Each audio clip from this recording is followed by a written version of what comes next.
Vibha Chauhan and welcome to Chauhan Classes Funda Clear. So today I'm going to explain the fourth chapter of our class 10th political science, and that chapter is going to be gender, religion and caste. So gender, religion and caste. Now as in the previous chapter we noted that all those social differences that can be seen in democracy isn't a kind of threat to the democracy. Well, it does affect the democracy, but that doesn't mean that it is a threat to the democracy, and that's what we are going to discuss in this chapter. Now in this chapter we will discuss about the three biggest social differences in our country that can be the division or inequalities in our country, India, and those three social differences are on the basis of gender, religion and caste. That's the title of this chapter as well, and that's what we are going to discuss in this chapter with a lot of topics and subtopics and the real life examples as well. So all this we are going to discuss in this chapter. Now let's start a chapter with our first topic, that is gender and politics. So gender and politics. Now you know what, that the first social difference that we are going to discuss is on the basis of gender division. That is gender division or can be gender inequalities as well. Now let's discuss a doubt about sex and gender. Now most of you might think that these are the same things, but they aren't. Now there's a kind of very big barrier between these two things. Now sex, that means there are differences in the male and female body that are biological or that are based on biologically or scientifically theories. So you can just say that biological or scientific divisions that are known as the sex. So you can just say that that is what we call sex. And gender, that is based on the stereotypes and the hierarchical division by the society, and that is what we call gender division as well. So sex division is different thing and gender division is also a different thing, a very different thing. So you can just say that what we are going to discuss is about the gender division. That is, we are not going to open the book of science, we are going to discuss about politics, and we'll discuss about all those divisions, social differences or kind of inequalities that women have to face in India, and many struggles have been led on as well. So that kind of hierarchical division and kind of all the stereotypical division in our country that is known commonly as the gender division is what we are going to discuss. Now let's discuss about it more and more with our subtopic, that is public-private division.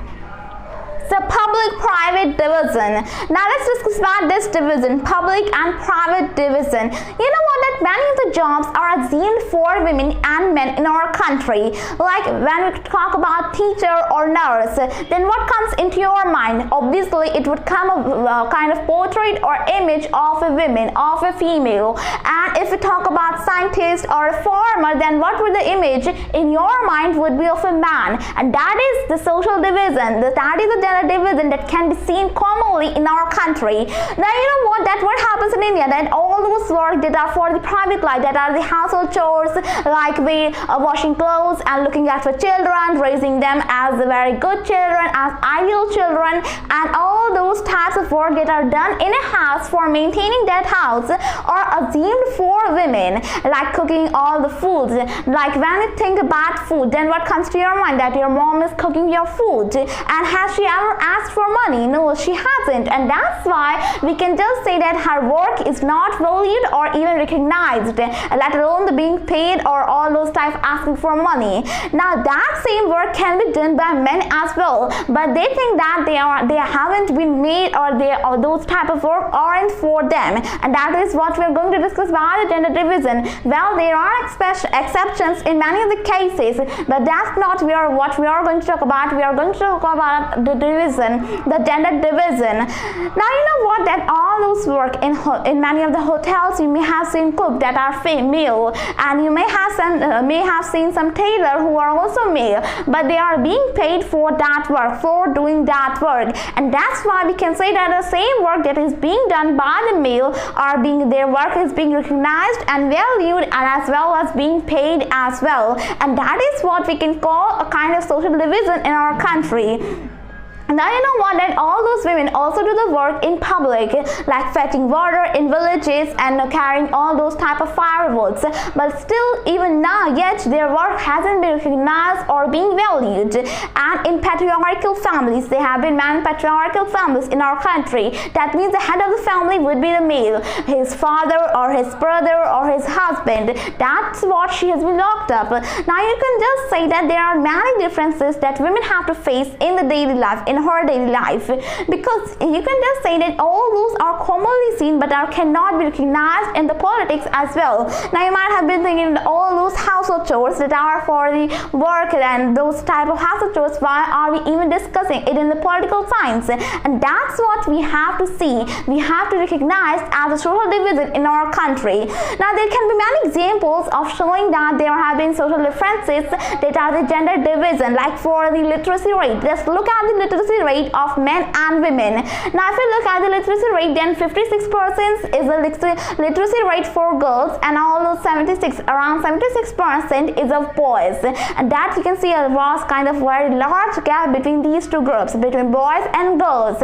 And in the moreover, if we talk about the dropout rate from schools or universities, then women more and girls have been dropped out from their schools or their universities or from the higher education. Now what happens that if suppose if there is a family, and if there is a family and there are two kind of children of that family, and there are two children and parents of those children. Now one is son and one is daughter. Now what would happen that if daughter is performing very well in the studies, even so their first priority would be the studies of the son. And there is a very misconception in the mindset of the people in our country that all those girls would have to marry and would have to go to the prospective in-laws house, and that's why they wouldn't help them in their case of need of money and all those things. And that's what the misconception of the people in our country. Now what happens that they have been seen many more and more dropout rates from the schools, from higher educations, and that's on the basis of which we can just say that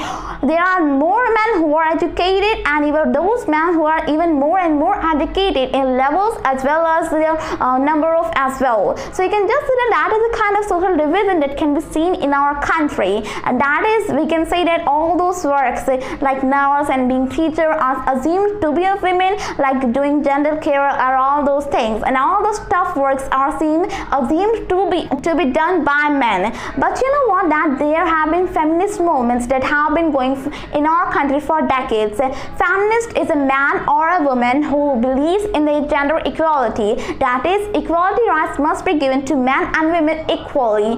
It is not that that person would just bring up the women in all those fields, but would bring the equality in the gender division. That is what we call the gender equality, and that has been seen in our country. Now many feminist movements have been started for women voting rights and for women appearance in the politics in our country and all those things. So you can just say that even today, now we can say a lot of exceptions can be seen, and we can see a lot of difference.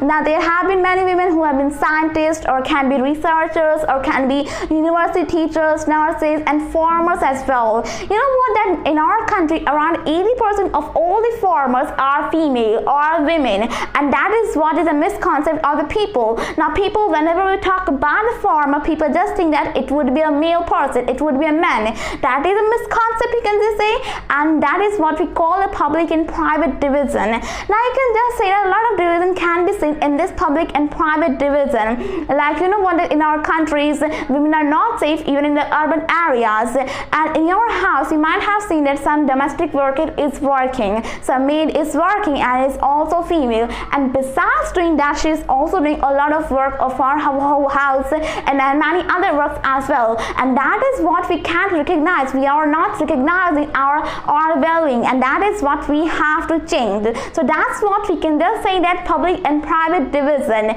Now here our next subtopic is women's political representation.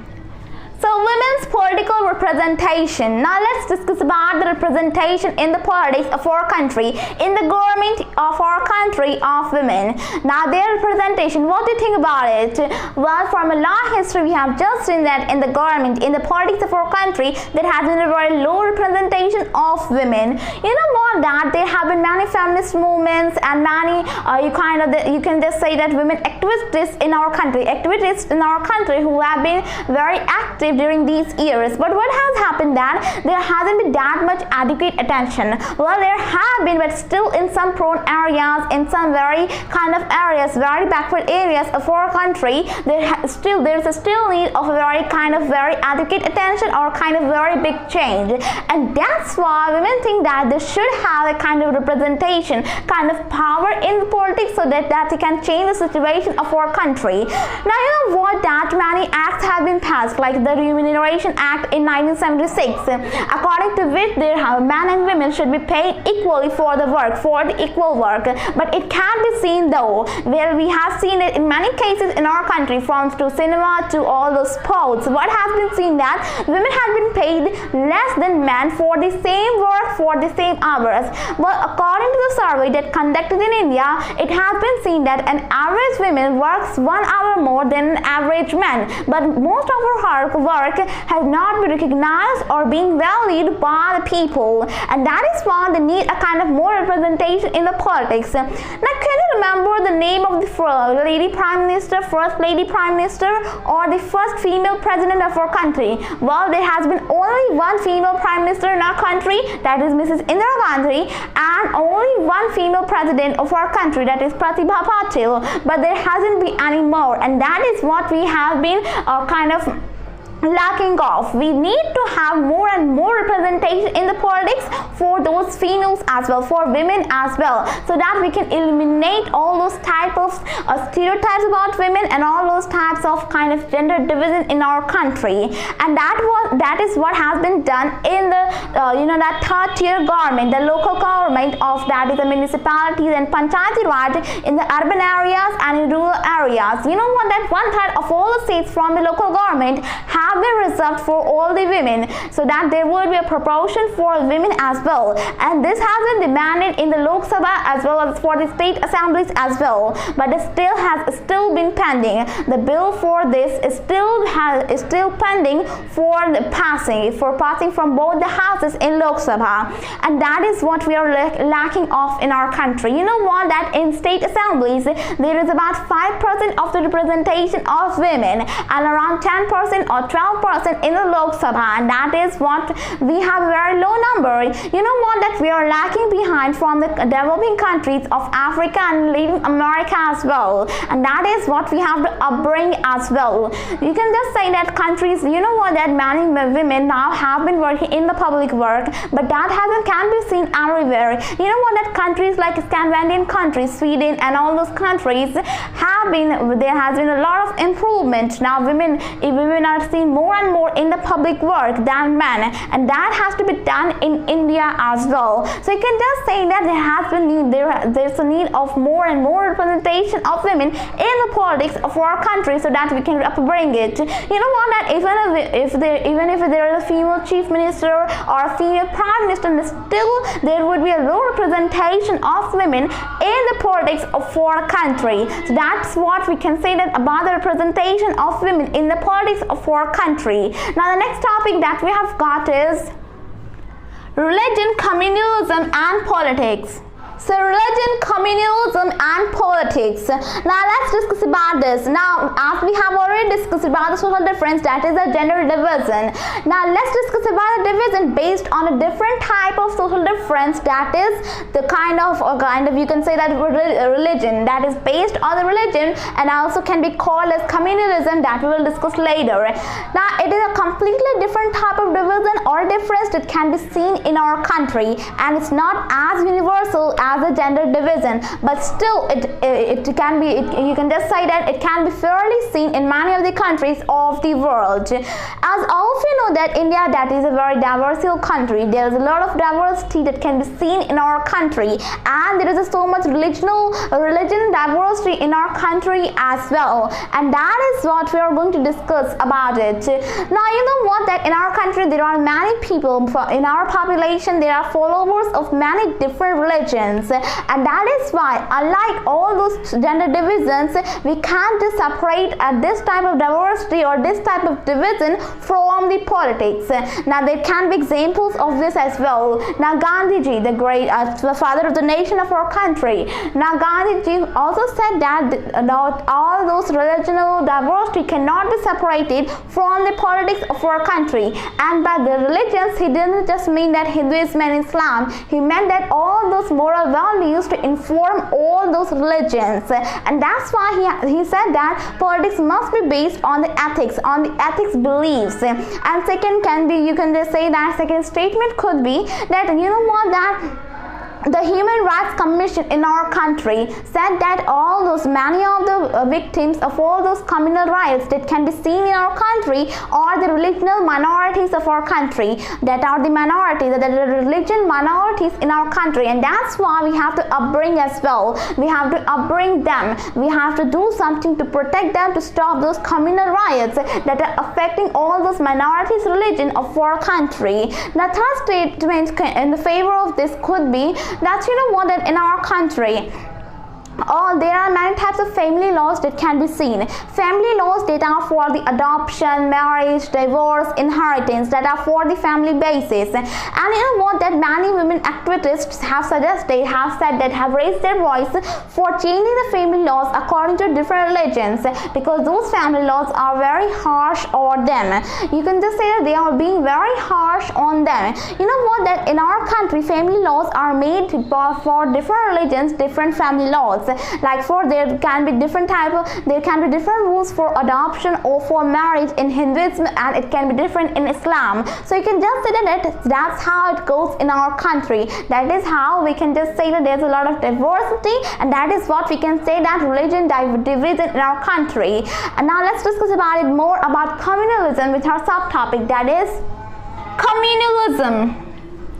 So communalism. Now let's discuss about the communalism or the communal politics. Now let's discuss what is communalism or what is communal politics. Now, as we have just studied that it is very important to bring the religion in the government as well, but it should not be it should be on the basis that they are equally treated. It should not be that there would be dominance of a religion in the government. That is, government is establishing a religion in that, and that is what we call a communal type of politics. Communal politics, that means a kind of dominance of religion in the government, and has been established by political leaders and many other people. So you can just say that kind of domination of one single religion, of its all beliefs, of its all superiority, and all those beliefs, ideas that are brought up and are kind of imposed on the people of our country, and that is what we call communal politics. Now it can be seen, you can just say that if you're talking about the religion division, then we should talk about communalism as well. Now in India, many communal rights can be seen even today. Now you can just say that a member of a religion community are making kind of riots or using violence against another religion, and that is what we call communal riots. Now you know what, that it will be a kind of situation where a member of one religious community would be pitted against another. Their beliefs would contradict with each other, and after that there would be a situation of contradiction. There would be a situation of communal rights as well. Now at the time of partition as well, we have seen a kind of very terrific scene or a kind of horrible scene during that time. Now many people were killed. There was a lot of massacre in our country during the time of partition, and because of all those communal riots, and India got partitioned. There was a partition between India and Pakistan was also because of communalism in one way or in otherwise. So you can just say that is what is communalism. Now there can be many forms of a kind of conclusion or of the communalism. Like for example, in communalism, what happens that if it is a minority, then if it is a minority religion, then it obviously think that if it has accepted a dominance or if it has established a kind of communal situation in our country, then what would happen that it would ask for a kind of partition in the country, because as all of you know that earlier as a minority it may have struggled a lot of, and now it has made the situations like communalism in the country, and that's why it's obvious that it would ask for a kind of new country, for the partition of the country, and if there is a rule of majoritarian. Now what would happen that the majority religion has governed, has made a communal position, has made the communal rights or communalism in the country, then what would happen that it would ask for more and more dominance. It would seek for more and more dominance over the minorities. So it would try to oppress them. There would be a situation of oppression as well. So you can just see that there will be so much oppression, resentment, conflicts, contradictions, there will be so much kind of suppression and those kind of riots in our country, so much use of violence. Now it could be that all those ideas, beliefs would be imposed on the people. Like for example, we may not notice it in our everyday lives, but still we are kind of doing it in our everyday life. So you can just say that all those ideas and all those superiority beliefs can be imposed on the everyday lives of a citizen of our country as well, and that can be seen as well.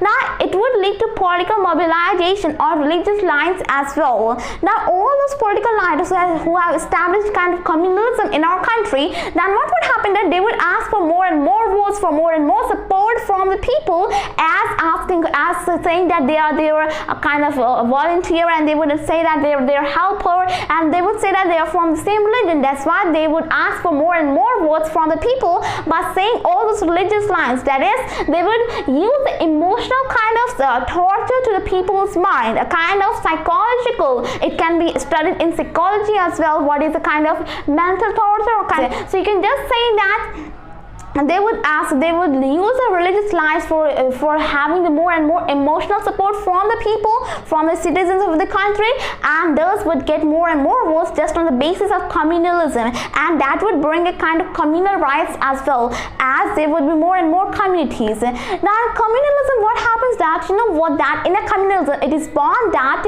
all people from different religions cannot be a member of the same community, of the same religion community, and they are born to have different religions. They are born to have different beliefs, views, different opinions, expressions, and those to have a conflict in communalism. And that is what we can just say so, because not a person has the kind of same view. Now in a community there are members from a religion and there are many members, and that community is working as a one in communalism, but all people do have different identities, and that's why we can just say that in that community their demands would be asked, their demands will be fulfilled, and it can be that all those people from different religions can have the same opinion, can have the same bond or relationship, and that's when we can say that communalism is completely wrong, as it is dividing a country onto the basis of religions, on the basis of religious matters immaterial. So you can just say that is what communalism is, a very kind of terrific, horrible, and kind of avoidable situation in the country that must be avoided in any country. And that's why in India you can just say that all religions are promoted equally, as you can just compare to the America, to US, it's just opposite. Now in US as well there isn't any kind of communalism, but what happens that there wouldn't be any kind of promotion to any religion, and in India it is just opposite. There would be promotion but of all religions equally, so as it would not concern to other religions as well. Now you know what, that we have seen the example of Northern Ireland in a chapter 3 as well, and that is what we can say that religion can become a danger for the country. So that we have discussed about the communalism. Now let's discuss about the secular state. So secular state. Now let's discuss about secularism in India. The secularism that is present in our country. Now you know what, as just we have discussed about communalism, and it can be a very big problem in a democracy. It can be a threatening to the democracy, and that was kind of anticipated by the constitution makers, and that's why the constitution makers included all those provisions of a secular state, and that's why we can say with pride that India is a secular state, or there was a secularism in our country.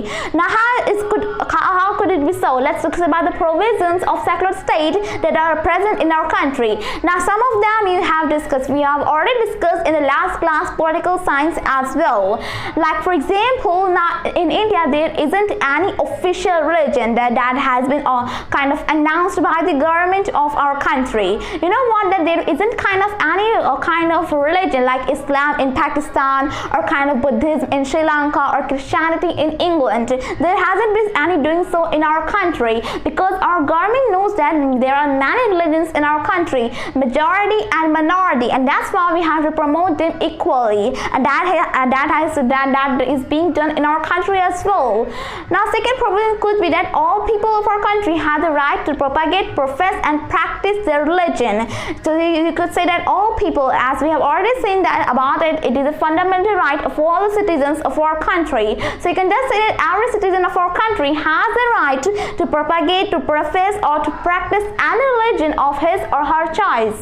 Now, next is that no person in our country can be discriminated just because of his or her religion. That is, on the ground of religion, no person can be discriminated against in our country. So these are some of the provisions for a secular state. Now, you know what, that in our country there can be interpretations by the government in the religious matters as well, like it has banned the untouchability in Hinduism religion. So you can say that it has interpreted in Hinduism just because to bring reform in that society, to upbring the people who are backward in that religion. So you can just say that there can be interpretations at the same time by the state government to ensure that there would be religious equality among all the people in the country. So you can just say that these are some of the provisions, not all the provisions of secularism in our country, and that we can appreciate about our constitution, about our country. You know what, that in politics it is very important to bring equality among all the religions, as we need secularism, as we need to have a secular state, so there wouldn't be any kind of partition, there wouldn't be kind of like that happened so in Yugoslavia.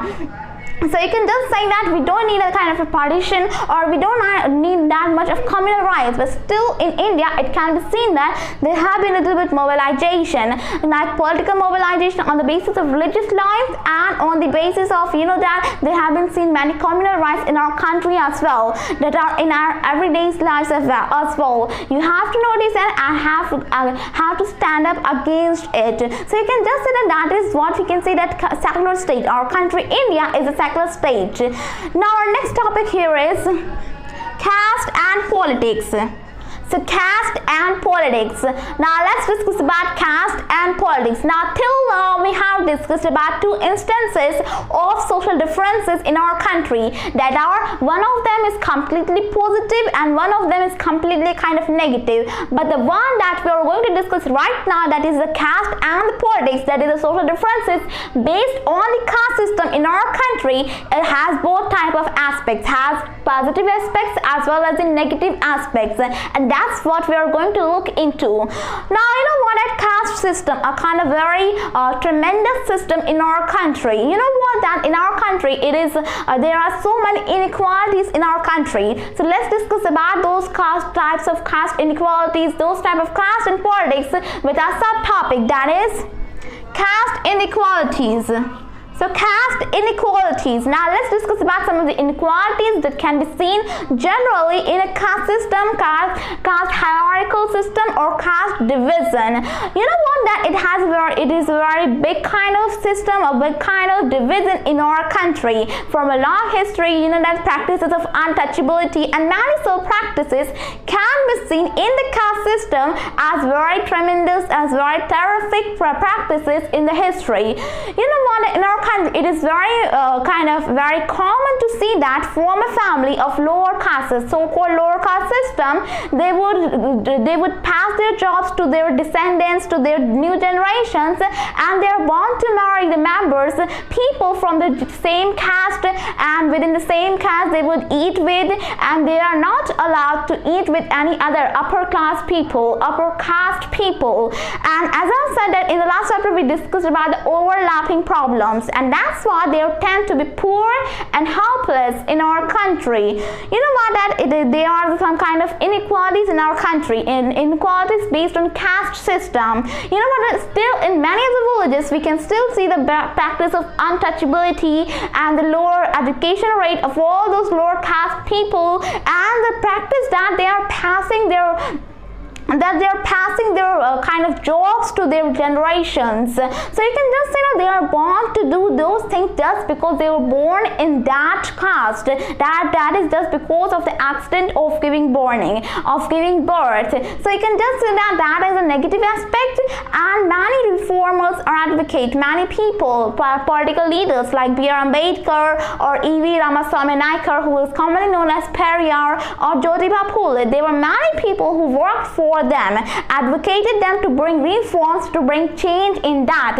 And now with some of their efforts and some of the socio-economic changes, we can see a lot of change. All those caste systems have come into a lot of change, like the ban of untouchability, the ban of practice of untouchability, as it was a very bad practice in our country. You know what, that there were many inhuman activities being done in that practice, like they were not allowed to touch anything public, like wells, tanks and temples, not were allowed to enter the temples, and many things they were banned too. So that's how government interpreted with the efforts of many political leaders, political reformers, and that's how you can say that a lot of change could be seen in the caste system of our country. But still there are some overlapping problems, like many of the lower caste people are still very poor, as could be seen or compared with the upper caste people. And still, you know what, that knowingly or unknowingly people still marry with the people from the same religion, from the same caste, from the same kind of society, same community.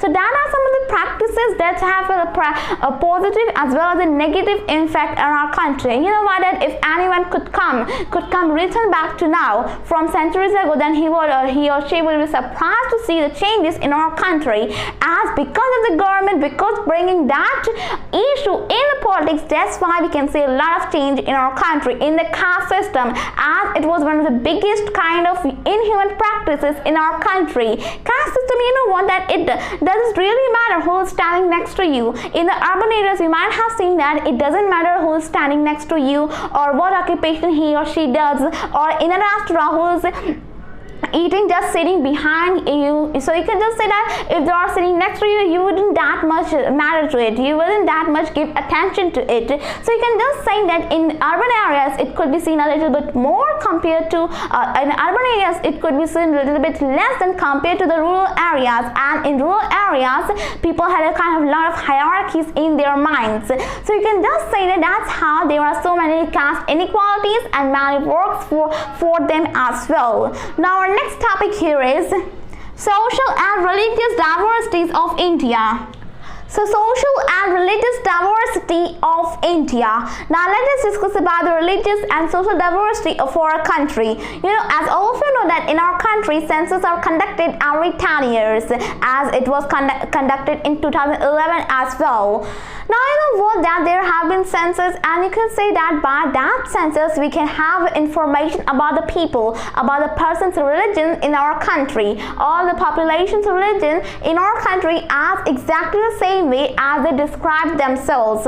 Like if somebody says that he is an atheist, then it would be described exactly the same way, and if somebody says that no religion, then it would be exactly the same in the records, in the reports given by that survey conducted by in that census. So you can just say that that's how we can have the information for the religious diversity of our country. You know what, that in our country there are say major 6 religions in our country. There is Hinduism, that is about 80.5%. Now there is Muslim, Islam, you know what, that there are about 13.4%. Like there are other religions as well, like Jainism, Buddhism, Sikh, and many other religions. And there are about 0.1% people who are belonging to no religion in our country. So you can just say that in our country, you know what, that there was Jainism about 0.4%, Buddhism about 0.8%, and that's how we can say that. You can say that Sikh that is about 1.9%. So you can just say that that is how there is a proportion in our country of all those religions that in our country. So we can have to say that we can just say that there is a large gap between these groups, between in these religious groups, but still we say that they are growing in a large number. You know what, that all the groups are growing in a large number, and that's why since independence they are growing in an exactly the same way, and that's why the proportions that have not been changed that much. And you know what, that many people in India say that Muslims are growing more and more in our country, and they could overtake in our country. But you know what, the experts say that it would take about 50 years more to them to increase about 3 to 4%, as it could be seen from their growth over decades. So that is how we can conclude the diversity of our country, the religious diversity of our country. Now there can be social diversity for country as well, that is of caste system, casteism. You know what, in our country there are two major groups of caste that have been kind of listed in our constitution or in our official documents in our government, that are the scheduled castes and the scheduled tribes, like SCs and STs that we say in normal language, but they aren't OBCs, that are the other backward classes, as we had studied about them in the class 9th political science. Now you know what, that SCs and STs, they include a lot of people. In SCs, scheduled caste, there would be a lot of castes in our country from Hinduism religion of upper caste and lower caste, all those religions that were considered to be outcast earlier in the history, or that were being practiced, that were being a kind of outcast in the village. So you can just say that scheduled castes are all those castes that were considered to be outcast in the previous period, or you can just say that they were being discriminated against. And scheduled tribes include all those tribes that were living in seclusion and did not interact with the people in the mainstream society that much. So that is when we say that SCs and STs, their proportion are also the same, that not much increase in their population. And you can say that about OBCs as well. Together they conclude about 40% of our population and about 3/4 of all the Hindu population in our country. And that's why we can say that there are upper class people in our country, but not that much compared to the lower class people, so-called Dalits, you can say, in our country. And that's why we have to upbring them as well. And that is how we can say that a lot of diversity can be seen in our country. Now here our next topic that we have got is caste in politics. So caste in politics. Now the term casteism, that is rooted for the belief for the social communities that they would have the same interest in the social community, as we have seen in the communalism case as well. Now casteism, that is a caste system, can take various forms in the politics of our country. You know what, that you might have heard the word that is vote bank. Vote bank, that is similarly specifically for a political party. Now there would be a specific political party, and for that political party there would be voters from a group, from a caste in our country.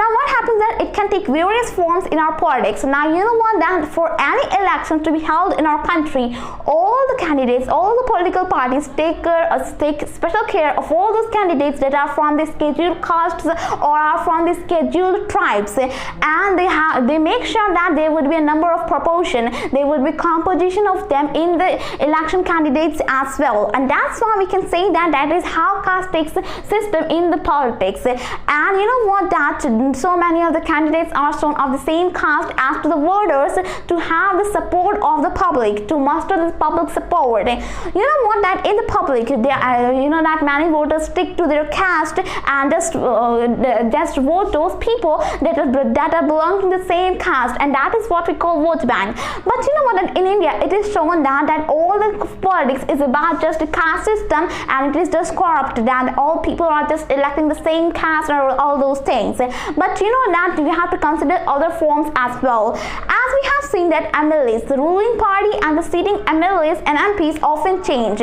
often get unelected in the next elections, often lose in the competition in the next elections. And that how could it be possible? It could be only possible if the voters from a political party, for a political party, have changed to other political parties, not on the basis of their caste, but on the basis of voting for the upbringing reform of the country. Now there could be another factors as well. You know what, that in our country, not in any constituency, not even in a single constituency, there is a majority of any caste. So you can just say that there isn't that much majority of any caste in many of the constituencies of our country. not in the Lok Sabha as well as the state assemblies, and that's how we can say that those political parties would have to get support from all the caste system, not from just one caste. And the term that is a vote bank. Vote bank doesn't mean that all the voters from the same caste would give vote to the specific political party. You know what? And most of the people of that specific caste would give their votes, their precious votes, to those kind of specific parties, and there is a benefit from all those universal added franchisee, and that one vote, one person, one vote compels. You know what? These have supported for all those political parties to have the political support for public support.